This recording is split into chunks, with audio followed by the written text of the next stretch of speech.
अब आप हैरान हो जाएंगे, जयति घोष इकोनॉमिस्ट है, एक प्रोफेसर है, एक विश्वविद्यालय में प्रोफेसर है। किस विषय के? इकोनॉमिक्स के। प्रभात पटनायक एक विश्वविद्यालय में प्रोफेसर थे, अब संभवतः रिटायर कर गए होंगे या अभी भी प्रोफेसर एमेरिटस होंगे तो होंगे, इकोनॉमिक्स के प्रोफेसर। नंदनी सुंदर प्रोफेसर हैं, दिल्ली यूनिवर्सिटी में हैं, सोशियोलॉजी की प्रोफेसर हैं। इरफान हबीब, रोमिला थापर तो इतिहास के प्रोफेसर हैं। लेकिन ये नंदनी सुंदर, प्रभात पटनायक और जयति घोष, इन दोनों का राम मंदिर से क्या वास्ता? इन तीनों का राम मंदिर से क्या वास्ता? लेकिन वो जो 40 लोगों जिन्होंने रिव्यू पिटीशन फाइल किया, इनमें इनके भी नाम हैं। मैं आज इसलिए ये बताना चाहता हूं कि ये मामला सिर्फ अज्ञानता का नहीं है। हालांकि शुरुआत में मैंने ये कहा कि ये विचार का नहीं, विचारधारा का नहीं, किसी एजेंडे का नहीं, ये मूर्खता का परिचायक है। और मैं अभी भी वही कह रहा हूं, ये इनकी मूढ़ता का परिचायक है, ये इनकी अज्ञानता का परिचायक है कि बगैर किसी की जांच किए, बगैर किसी की पड़ताल किए, बस एक विचार को आगे बढ़ाना है, एक एजेंडे को आगे बढ़ाना है, समरसता के नाम पर। समरसता के नाम पर आप समाज को खंडित करने का काम कर रहे थे। इसलिए अगर गोदी मीडिया पर आपकी टिप्पणी अलग होगी, लेकिन क्यूबाइब नेटवर्क बड़ी निरपेक्षता के साथ, निष्पक्षता के साथ, डंके की चोट पर आपसे ये सवाल पूछ रहा है।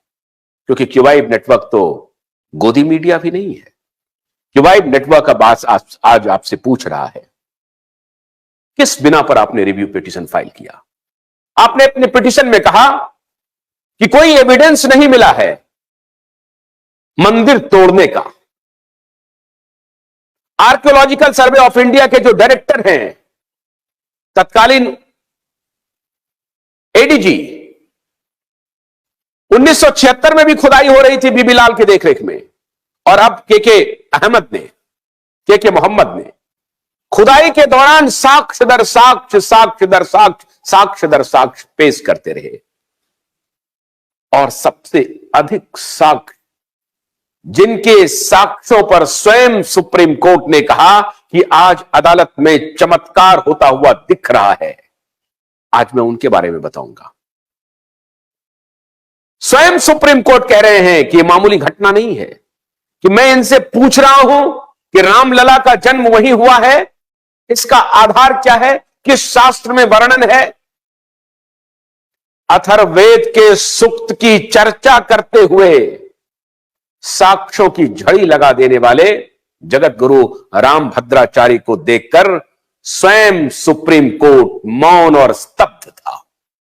और ये माननीय अदालत का ऑब्जर्वेशन था कि ये तो असंभव दिख रहा है। 2 वर्ष में जिनके आंख की रोशनी चली गई, आंख से अपाहिज हैं, अंधे हैं, आंख से वो देख नहीं पाते हैं, जगत गुरु रामभद्राचार्य। लेकिन जब भी उन्हें कोई कहता है कि आपकी रोशनी नहीं है, आप देखते नहीं हैं, वो कहते हैं बिल्कुल गलत है, मैं तो सब कुछ देखता हूं, मेरे अंदर चक्षु है, मैं अंतःकरण से देख रहा हूं, अंतःकरण की चक्षु से मैं देख रहा हूं, और वो चक्षु मेरी जागृत है, उसकी रोशनी नहीं गई है। कल्पना कीजिए कि जिनकी आंख की रोशनी चली गई, जो न पढ़ सकते हैं, जो न लिख सकते हैं, वो श्रुति के आधार पर अद्भुत, श्रुति मतलब समझते, वेद का एक अर्थ श्रुति भी है। श्रुति के आधार पर वेद की विवेचना करते हुए, वेद का दृष्टांत देते हुए, चाहे वो अथर्ववेद के सूक्त की बात हो, चाहे ऋग्वेद के जैमिनी संहिता का वर्णन हो, सबका वर्णन रामभद्राचार्य ने माननीय अदालत में पेश किया। लेकिन